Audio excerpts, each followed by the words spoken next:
Welcome to In the Deep. I'm your host, Catherine Ingram. The following is excerpted from a session of Dharma Dialogues originally titled Holy Yearning. This particular clip we've retitled Confidence. It was recorded in Los Angeles in 2002.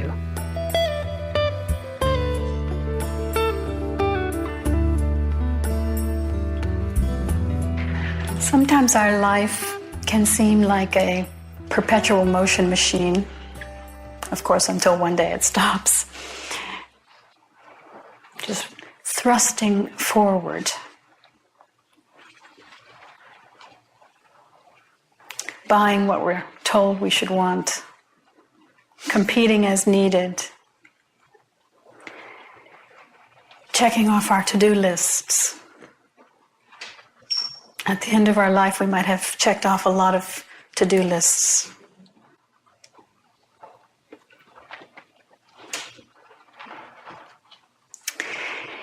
And we all know that when we're in a perpetual motion phase, we all know the stress of that. We forget entirely what the point is.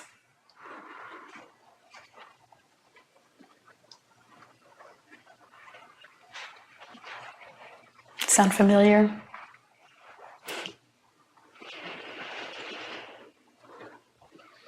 So what is the antidote? What is the antidote to this kind of thrusting, going through the motions, clicking off the to-do list, meaningless activity?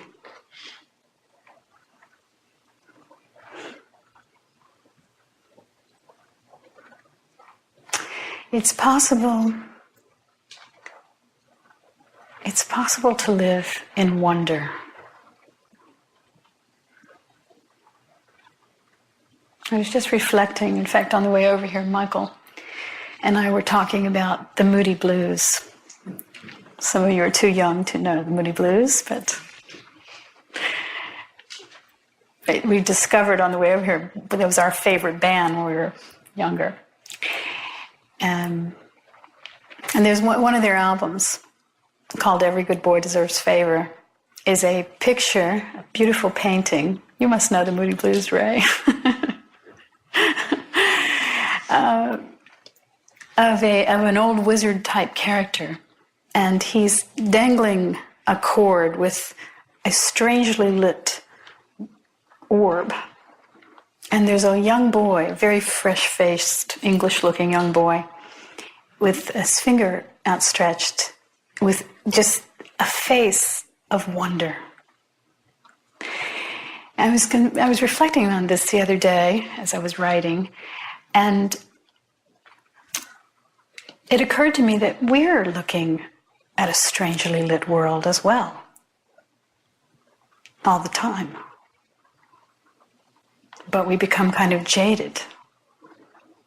We forget that's what we're looking at. We're distracted by our miserable story or our fantasy story, our hope story, our wish that we lived in a magically lit world.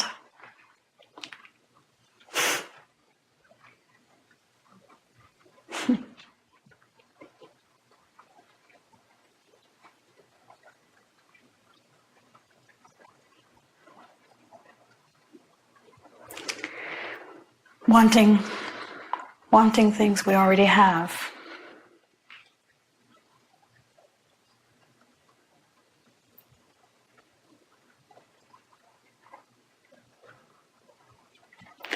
So really, being awake is just about remembering what you already know. It's not any adding on. It's nothing you're going to get extra. It's a willingness to live in your clearest space.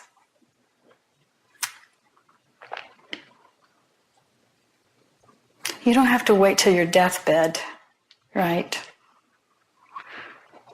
To suddenly see, gosh,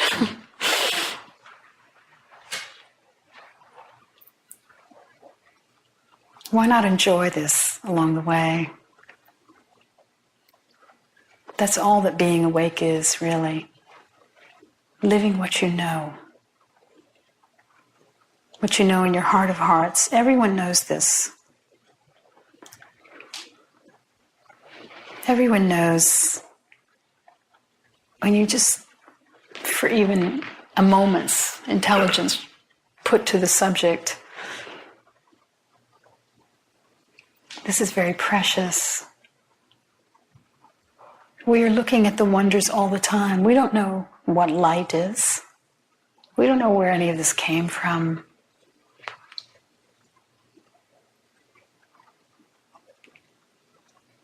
This fantastic mystery, it's always surprising us.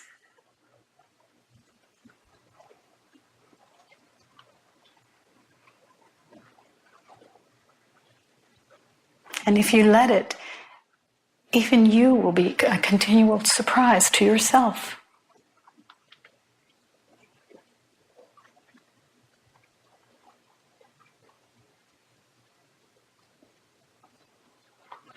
And then you find yourself, as I said, in wonder and a kind of contentment.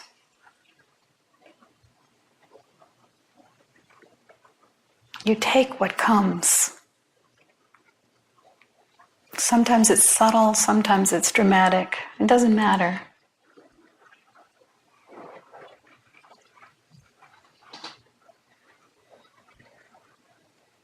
You're not demanding of life, because as I always say, that puts you in a position of hunger, of beggarliness.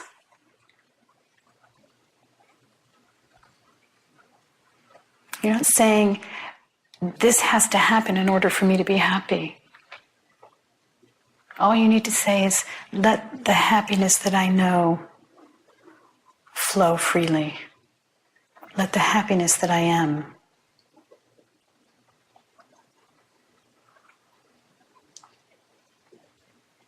Let the love. People go around looking for love. And the place to find love is just here, in your own being. Notice that, and then you're always in love. You're love itself. You're in love. If someone wants to be in love with you, that's great. The more the merrier. But you don't need that to be in love yourself.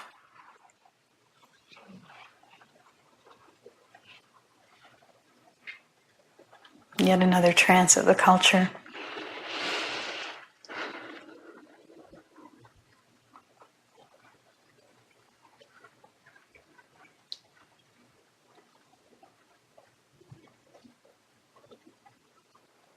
So wonder and contentment. Being at ease. Not going around with a begging bowl in this life. You're at the feast.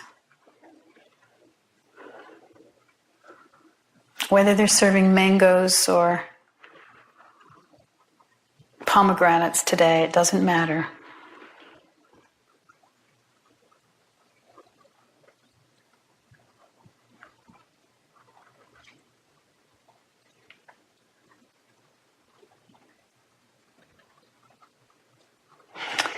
All right. That's my opening speech. So,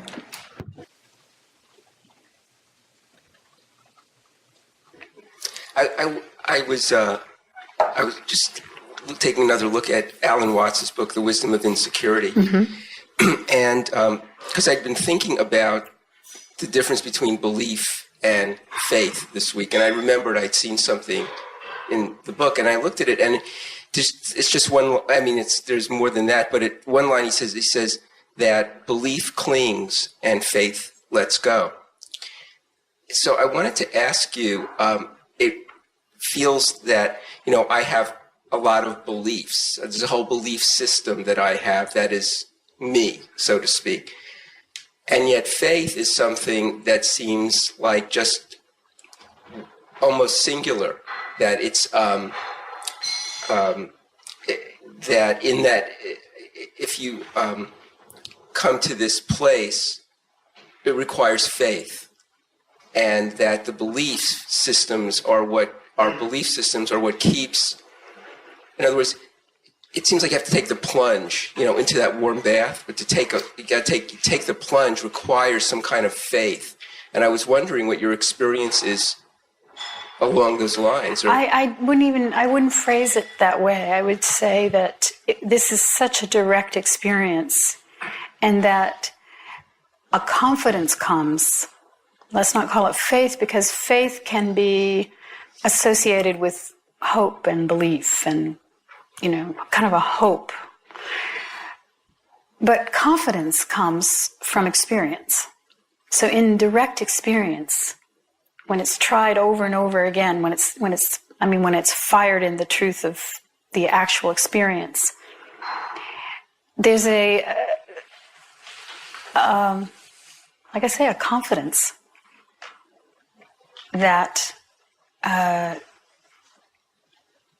builds, because you see that this presence shines in difficult circumstances, in happy circumstances. After a while, you realize it's the one taste. It's the primary taste. And no matter what's happening, it takes the foreground. So it's not so much a question of belief or faith. It's direct experience. So when you say confidence, is it a confidence in what exactly?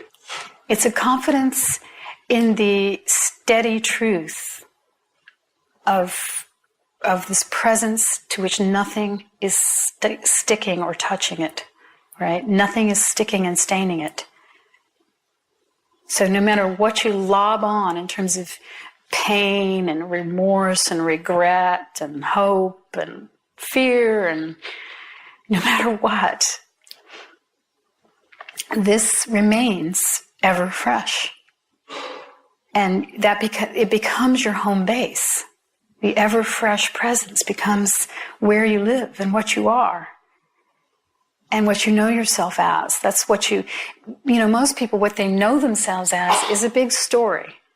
I'm this, I'm that, I did this, I'm going there. Here's my, like I said last week, here's my list of credentials. Here's the trips that I've made. Here's the travels, the countries I've visited, and so on. That's what people think of. They think of themselves as a kind of autobiography and, like a story.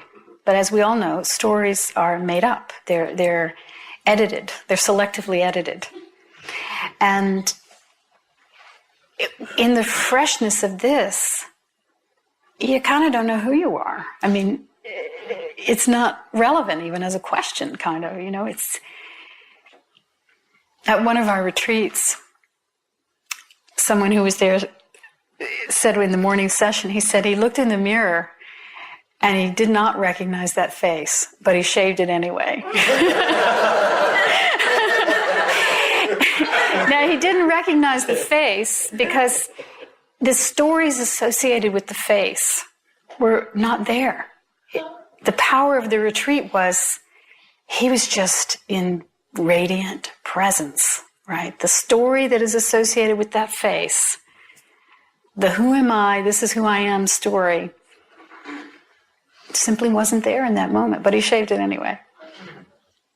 So what I'm speaking about in terms of confidence is seeing the power of this unmitigated by circumstance, by memory, by loss, Would you say that's a product of time, or is it just occurs in an instant and continues to be kind of corroborated? It does. It occurs in an instant, and it does continue to be corroborated. And it's my experience that over time it does deepen. That may not be true for everyone. For other people, they may have the recognition, and it may be very, very deep and profound right from the get-go, like Ramana Maharshi. But I suspect that there are a few of those around. Mostly what I see is people getting used to this, and then it deepens with time.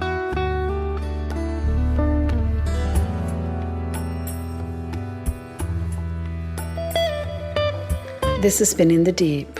If you'd like to know more about my work, book a private session by phone or Skype, or make a tax-deductible donation in support of these podcasts, please visit katherineingram.com. Till next time.